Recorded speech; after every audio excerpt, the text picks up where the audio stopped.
വയനാട് സുൽത്താൻ ബത്തേരിയിൽ വസ്ത്രവ്യാപാര സ്ഥാപനത്തിലേക്ക് പുള്ളിമാൻ ഓടിക്കയറി. തെരുവ് നായ്ക്കൾ ആക്രമിക്കാൻ ശ്രമിച്ചതോടെ ഷോപ്പിലേക്ക് ഓടിക്കയറുകയായിരുന്നു. ഉച്ചയ്ക്ക് 2 മണിയോടെ ദൊട്ടപ്പൻകുളത്തെ ഷോറൂമിലാണ് സംഭവം. ട്രയൽ റൂമിൽ കയറിയ പുള്ളിമാനെ വനംവകുപ്പ് ഉദ്യോഗസ്ഥരെത്തി വലയിട്ട് പിടികൂടി.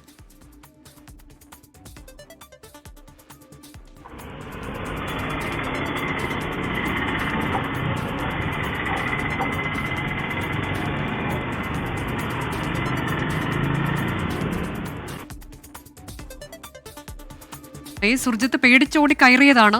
എങ്ങോട്ടേക്കാണ് അതിനെ തുറന്നു വിട്ടത്? ാണ് തുറന്നുവിട്ടിരിക്കുന്നത് അനുജ. ഇന്ന് ഉച്ചയ്ക്ക് 2 മണിയോടുകൂടിയാണ് ഇത്തരത്തിലൊരു സംഭവം ഉണ്ടായത്. ബത്തേരി ടൗണിലെ ദൊട്ടപ്പൻകുളത്താണ് ലൂയിസ് ഫിലിപ്പിന്റെ ഷോപ്പ് ഉള്ളത്. ഇതിനടുത്ത് കാട് എന്ന് പറയാൻ കഴിയില്ല, അല്പദൂരം മാറിയാണ് കാടുള്ളത്. ഏതാണ്ട് അകലെ ബീനാച്ചി എസ്റ്റേറ്റും ഉണ്ട്. അവിടെയൊക്കെ തന്നെ ഈ മാനുകളും ഉൾപ്പെടെയുള്ള മൃഗങ്ങളും ഉണ്ട്. അവിടെ നിന്നും ഒരുപക്ഷെ തെരുവുനായ്ക്കൾ ഓടിച്ച് കയറ്റിയതാണ് എന്നുള്ളത് തന്നെയാണ് കരുതുന്നത്. ദൃശ്യങ്ങളിലും തെരുവുനായ്ക്കൾ ഈ മാൻകുട്ടിയെ ഓടിക്കുന്ന ദൃശ്യമുണ്ട്. ഇതിനെ തുടർന്ന് ഇത് അകത്ത് കയറി ട്രയൽ റൂമിലാണ് അത് നിലയുറപ്പിച്ചത്. പ്രതിബിംബം ഈ കണ്ണാടിയിൽ കണ്ടു. അതേ തുടർന്ന് അത് അവിടെ മാൻകൂട്ടമാണെന്ന് കരുതി അവിടെ ഒന്നും മാറിയില്ല. ഇതിനിടയിൽ ജീവനക്കാർ വനംവകുപ്പ് ഉദ്യോഗസ്ഥരെ വിവരമറിയിക്കുകയും വനംവകുപ്പ് ഉദ്യോഗസ്ഥർ എത്തി വലയിട്ട് പിടികൂടുകയുമായിരുന്നു. പിന്നീട് ഇതിനെ പിടികൂടി കൊണ്ടുപോയി കാട്ടിലേക്ക് മാറ്റുകയാണ് ചെയ്തത്. മറ്റ് പരിക്കുകളൊന്നുമില്ല എന്നുള്ളതാണ് വിവരം വ്യക്തമാകുന്നത്.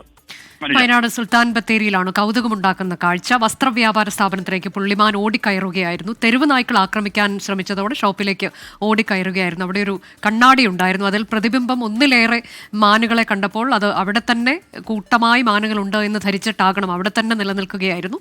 പിന്നീട് അതിനെ വലയിട്ട് വനംവകുപ്പ് ഉദ്യോഗസ്ഥർ പിടികൂടി തുറന്നു വിടുകയായിരുന്നു. സുർജിത്ത് അയ്യപ്പത്താണ് വിവരങ്ങൾ നൽകിയത്.